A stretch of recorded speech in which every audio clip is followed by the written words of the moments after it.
Anahi Brown is an empowerment consultant and coach who believes everyone deserves pleasure, purpose, and joy, and supports her clients in defining life on their own terms, enabling them to accomplish and be all they want to be, regardless of who they are, where they live, their size, or beliefs. And she does this through her holistic nourishment approach. Welcome to the show, Anahi.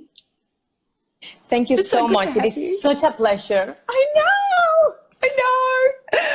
It's actually very, very exciting. I haven't been able to touch you and hug you since I left Doha like 3 years ago, and it's so good to be able to see you here and connect.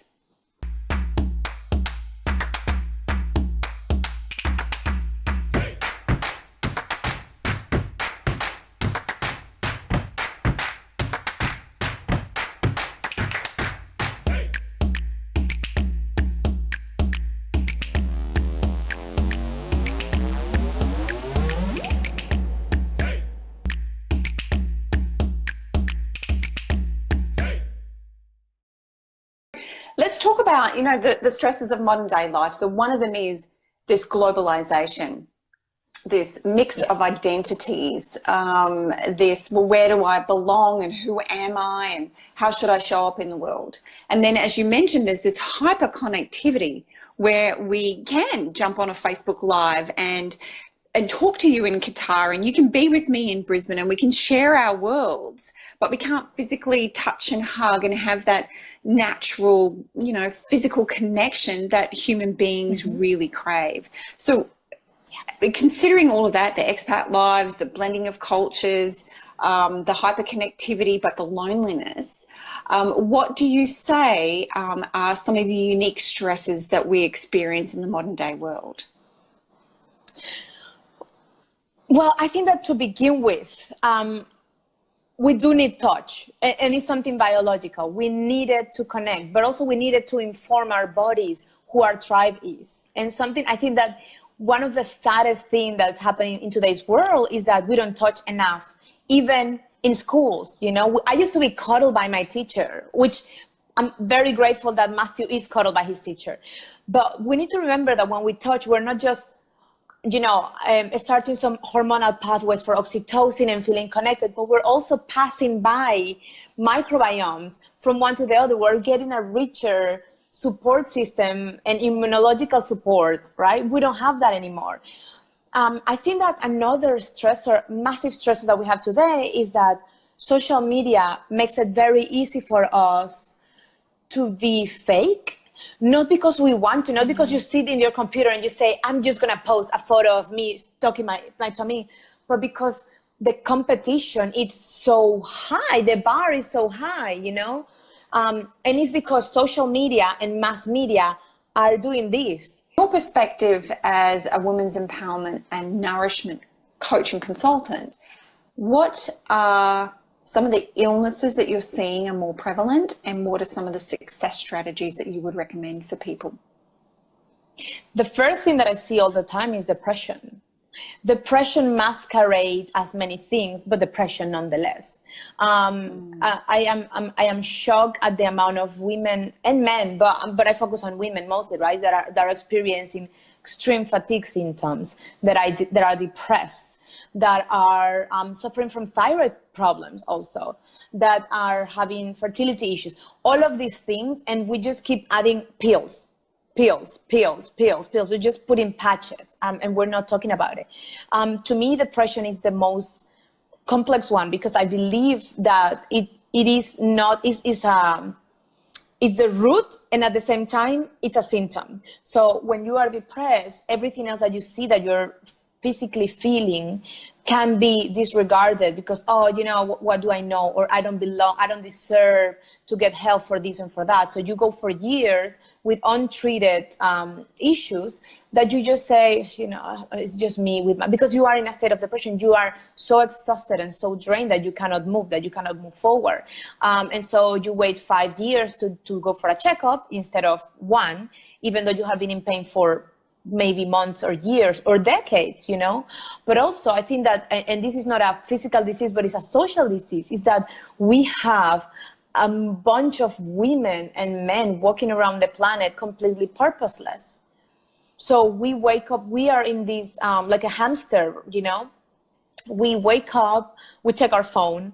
So we see that sets the mood. You know, we open our eyes and we see the phone. And if the whatever is waiting for us there is good, then we might have an okay day. Otherwise, we just keep numbing, right? So we're numbing all the time. And then we say, no, okay, I have to get to work. And then you go to a work that you probably don't like, but you have to have it because there's a bunch of shoots and half. And so you go to work, you feel like shit. You are probably constipated for the last 5 years, but it's okay, it's normal.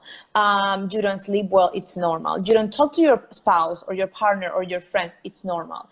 And then you come home again and you switch on the TV or you get on the iPad and then you go to bed. So we are completely numbed out. And I think that one of the things that I notice a lot is that then when there's a little bit of pain, and life will have pain. We need pain. Pain is not bad, right? But then when there's a little bit of pain, we just numb it. But there's a moment that we numb everything. So we do numb the sadness that we feel because of a breakup or because our marriage are empty or because we just feel sad, but then we also numb the joy that we could experience when we are witnessing someone else's journey along with us and we see the beauty of their growth. We are also numbing you know, our dreams. We are also numbing our voices. So the amount of chaos that I see right now morally and politically and socially in the world in part is because we are so numb. And numb is another name for depressed. We're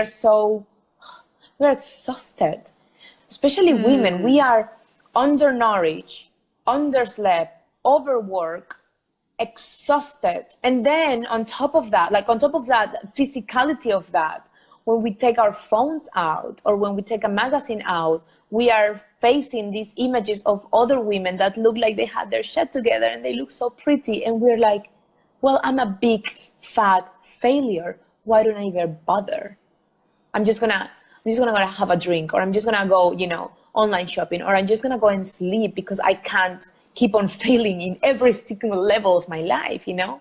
So it is sad, and it is, I think that we were talking about the antidote, you know, how to do it. So to begin with is doing the inner work. It's daring to say, this is hard, and this is going to be very hard, and this is going to be being hard for a while, and I can do it. And I can do this because we forget how resilient we are. We evolve, like whether you believe in the creation of how we became to be in the planet, or you believe in evolution, we are the best of the best. If God created us, he created us perfect. He didn't create us all flawed. Why would you create something that is all rubbish? You put it in the bin and start over. And if you believe in evolution, how are we going to evolve if we are like, I'm sorry, I need my omeprazole. I'm sorry, I need my Tums. I'm sorry, I need my laxative. People didn't have that, and we got here. So when you think of that, you're automatically, you have to say, why am I not living up to that? And I'm not saying go to the gym 24 hours so that you can be a skinny, you know, supermodel. But I'm saying, why am I not living my own version of the best of the best? You know, why am I right the way why am I unfulfilled? Like whenever, and like right now you ask me and I'm exhausted, but I can tell you why. It's not that I don't know. I'm exhausted because I went to bed at 12. I woke up at 5, you know. I'm exhausted because I've been working really hard to launch this new program that I'm launching. So I'm tired. That makes sense. But how many women do you know that you ask them, how are you? And they're like, this is my 15th cup of coffee. And we embrace it. We make jokes about it. And I'm like, no. Let's not laugh at this because this is important. Why are you tired all the time? Why are we short-tempered all the time? Why aren't we enjoying our lives? How come? And this is something that it is very important, especially because I work with a lot of moms, is to say motherhood is not enjoyable all the time, but you have to have enough joy to get you through it. When people imagine me as a mother, sometimes they have this conception that I'm this mothering creature crafting with my babies and holding them. I'm not that. I hate playing with them. I find them very boring. Matthew is getting a little bit more interesting because he's almost 5 and he can talk and ask me nice questions. The other one, Mikey, is cute, but he's boring. You know, I don't get any interaction there. You know, it's like, Dada, mama. Maybe he'll say a couple of funny things, I'll laugh, and then that's it. I need to go do my thing. I'm not a 24/7 mom. And that's okay, you know, that's okay for me. Because the moment that I said, I am hating this 24/7 motherhood thing. I am hating it. And I wonder, why am I doing it? Things shift. Because for the first time, I said, I'm going to stop pretending to be this hippie, crunchy, you know, baking, crafting person that I'm not. And I'm going to start being who I am. And I think that's the other antidote. So the first thing is nourishment. We all need nourishment. So are you eating to thrive? Are you sleeping to thrive? Are you moving to thrive? Are you taking all those pieces, or are you just so busy pretending that you don't even know what you like? How many times do you ask a friend, what is your favorite food, or what you enjoy drinking, or what you enjoy doing? And they're like, well, I don't know. I have clients that I ask them, what do you like to eat? Because when we work on their meal plan, I want them to have things that they actually are going to enjoy eating. I don't want them eating something that they hate, right? And they're like, well, I don't know. I've been eating, you know, grilled chicken breast and salad for so long that I forgot. I'm like, okay, so let's start there. You know, let's start there. Because I can tell you what I like to eat. I can tell you I like foods that have different contrasts. I like crunchy and soggy. Don't give me pure sogginess because I don't like it, which is why I only eat gnocchis when they're really nicely made. Otherwise, they're too bleh, and I don't like them. I don't like candy. I don't like gum. You know, I can tell you because I have done the homework, and that is what everyone has to do. You need to do the homework. You need to reclaim this. This is not just take this pill and go to sleep. I mean, I wish it was. That would be amazing. That would make our life so easy, right? But we are to have a good life, to have, absolutely. And now so more than ever, because we aren't living in a natural world, we're living in a hyper distracted world. So distracted from our own amazingness, distracted from our own intuition, distracted from the fact that we can live naturally, very vibrantly. And the reason we're distracted from that is because commercialization wants us to be distracted from how awesome we already are, because then we can be manipulated to buy because we don't think we're good enough, rather than saying, you know what, you're already awesome. How can I sell you something? I can't. I have to touch your pain points. I have to amplify them. I have to point out that you're just not making the grade as a mom, as a woman, as a business owner, as a human, because everything looks so good out there. No, that's not reality. And if we were to truly connect with how awesome we are and how resourceful we are and how perfectly messy we are, then it would be very difficult to sell us a product, a service, a thing, the next latest, greatest, save you, make you look better kind of thing.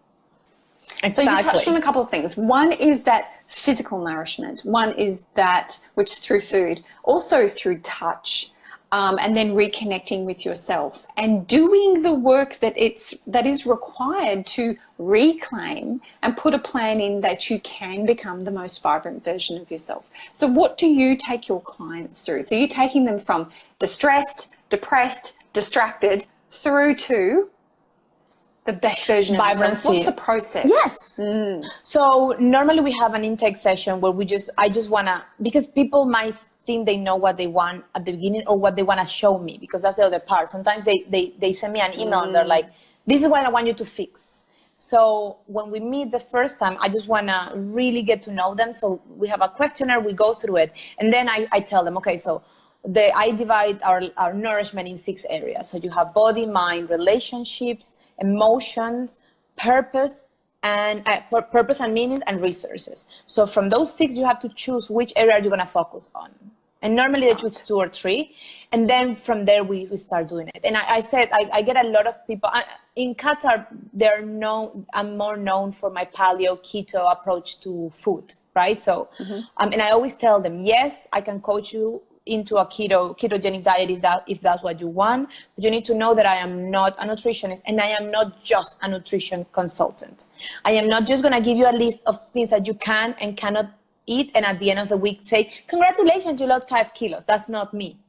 I am going to push you because food particularly has massive emotional implications. So I'm going to mess with your mind and you need to be comfortable with that, because I'm going to ask you things like, why?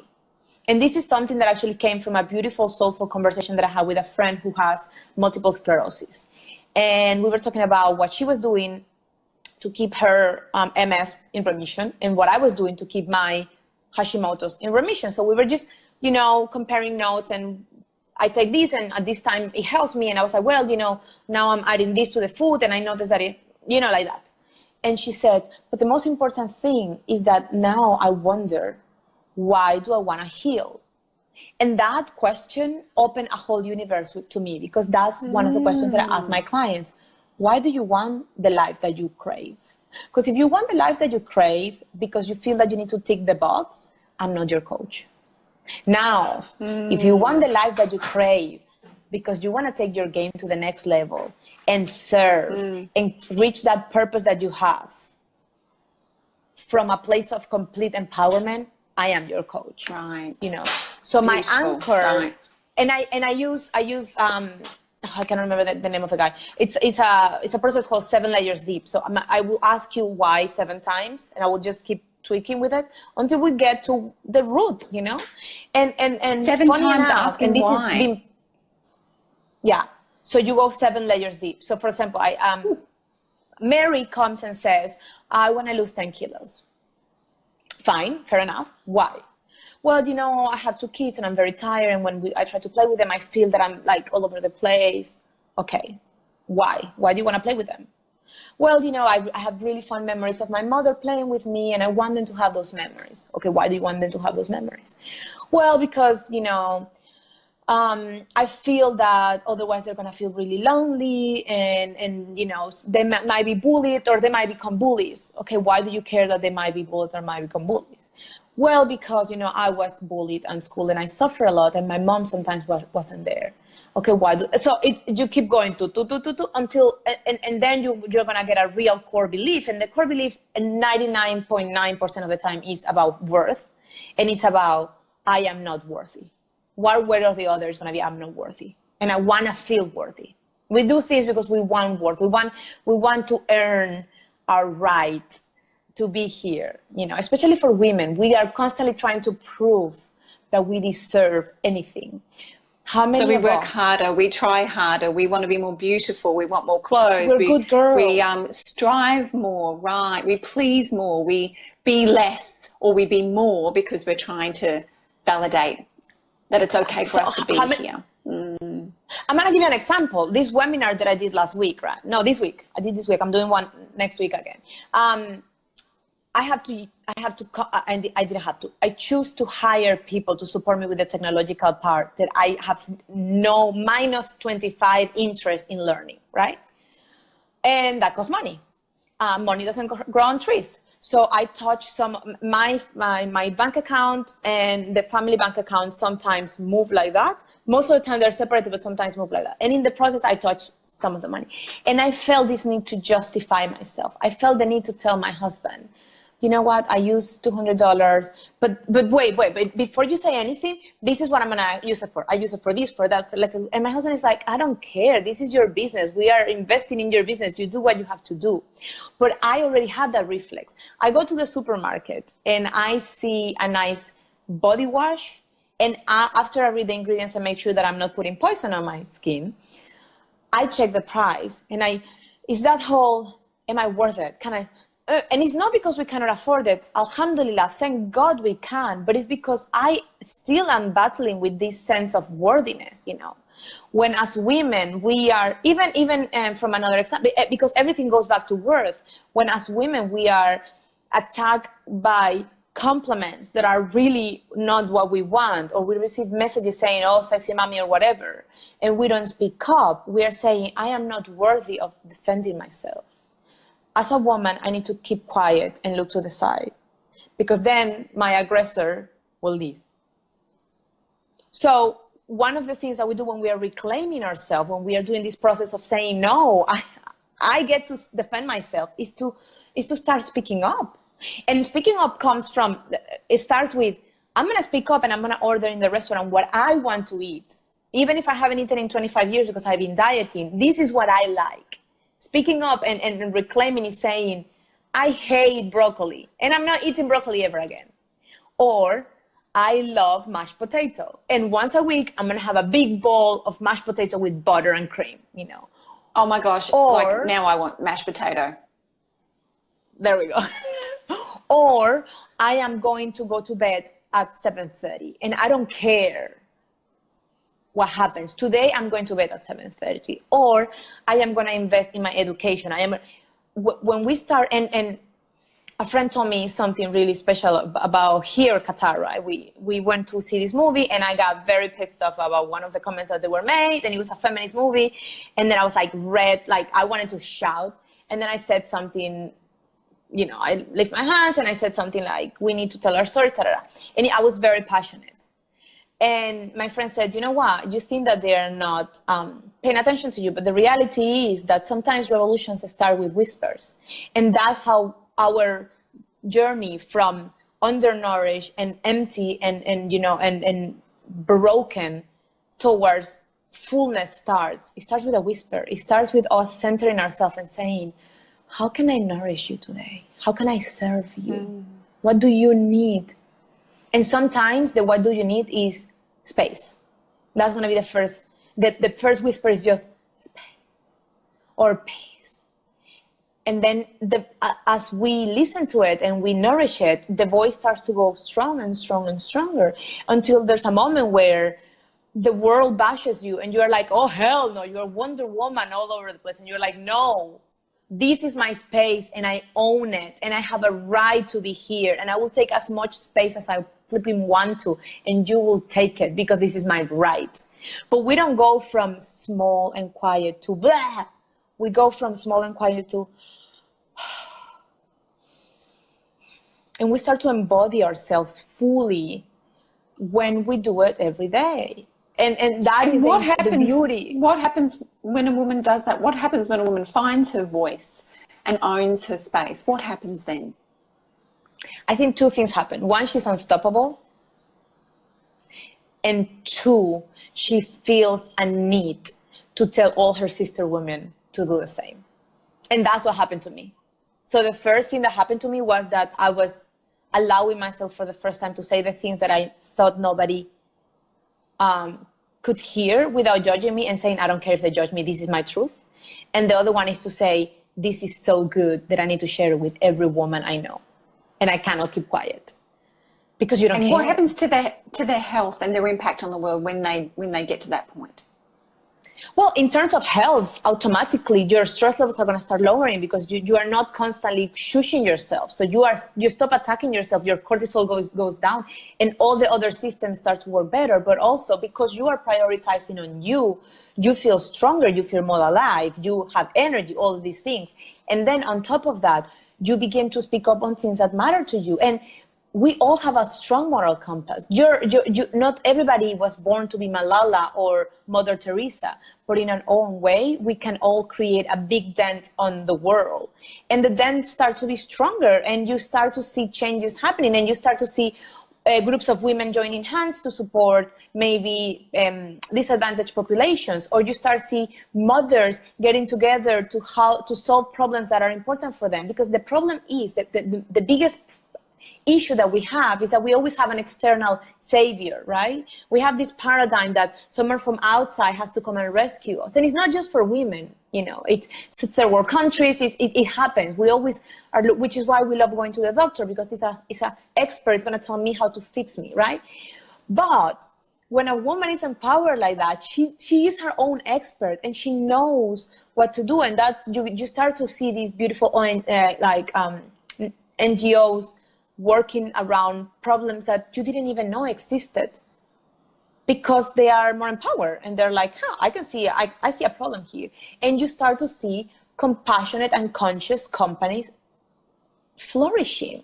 And that is, to me, that is the most important thing, is that the capitalism isn't working the way it is set right now. I am not anti-capitalism at all. I know that it exists for a reason and we need it. But I do see the importance of more and more nourished female entrepreneurs saying, I can find a solution for that. I can do that. And coming up with little things, because we don't need more big corporations. What we need is smaller businesses serving each other and creating a synergy there that will transform the world, because we will be able to vote with our money and we will be able to push the needle as we wanted it. So it's all related. And you were saying before that, sorry, you were saying before that the media keeps, like the pharma, big pharma, has us all, you know, selling, and the media have selling it. But and when people ask me why are you a feminist, I say because it's the only way to sustain the planet. Women are too busy poking at each other, injecting their faces, poisoning their bodies, undersleeping, and just purely deprived of life for the goodness of the planet. We need to wake up because the change is in our hands. If we want, you know, if we want to stop organizations from destroying the environment or supporting, you know, illegal factories where children are working, or, we need more of us awake saying no. So when you are, I call it holistic feminism. When you're a holistic feminist, what you're saying is that I am taking care of humanity. This goes beyond whether I can take contraception or not. This is humanity here. This is supporting the world in having a future that is rich and beautiful, not only for our children, but because all the species that we are destroying. When women are empowered and nourished, they are thoughtful leaders. They change the game. And that's what we need right now. So in essence, what we're saying is to be successful under stress, it really begins with something as simple as taking care of your own nourishment needs on a physical, spiritual, and even a food perspective, listening to that little voice and starting to listen to it more and starting to speak up and having the courage to own your own space. And as a result, it's less stress because you're not trying to meet others' expectations of who you should be and how your life should be and what you should be doing in the world. And through that whole process of each and every one of us owning that self-nourishment, will be more successful on a global scale. So being more successful under stress is, first of all, reducing the stress by addressing the self-nourishment needs, and then this global, more holistic, worldwide implication of women waking up, being nourished, being empowered, and making a change on a whole humanity level. It's quite amazing. Yeah, and I think that that's the only way to go. And so one of your role then as a nourishment coach and women's empowerment and nourishment coach and consultant is to help the women at that individual level. How can they get in contact with you? How can they find out more about what you offer? Well, individual and group. Now I'm launching on the 1st of May my first ever group coaching program, which is going to be a boot camp. And it's basically about that. It's about reclaiming the 6 areas and how can we fuel our greatness, right? So if anybody is interested, apart from obviously going to my website and registering for my mailing list, they can check me out on Facebook and on Instagram. And on both of those platforms, they will have links for my free webinar next week. It's going to be on the 24th of April, next Tuesday, so 1 week from today, at 7:30 p.m. Qatar time. And it's going to be free, and it's going to be basically going into this and trying to find simple strategies to start our journey back to wholeness on our own terms. So yeah, very exciting. Fantastic. And after that, will there be more things rolled out throughout the year? Yes, this is I'm just dipping my feet on the whole online business world. But I am beginning to realize that the amount of people that I can help sitting in my office is small in comparison to the amount of people that I could touch by broadcasting. So that's going to be more of what's happening. So yeah, we have a new website rolling soon in the next month. We have this program and God knows, many more things. Ooh, it's very exciting. It's very exciting. So what is the website address where they can get access to you and get on the mailing list and know everything that's coming up? AnahiBrown.com. And then Instagram at Wellness by Anahi, Facebook at Wellness by Anahi. And yeah, in the Instagram, the link is already posted for the webinar. And once you register there, basically you're going to be part of my gang and you're going to be receiving information about everything that I believe in. Fantastic. Thank you so much for being a guest on the Hot and Healthy Show. It's been a pleasure to interview you. Love what you've been doing. I love the fact that you and I have been able to connect for so many years. It's been awesome. And thank you so much for what you're doing in the world. Thank you so much, Nicole.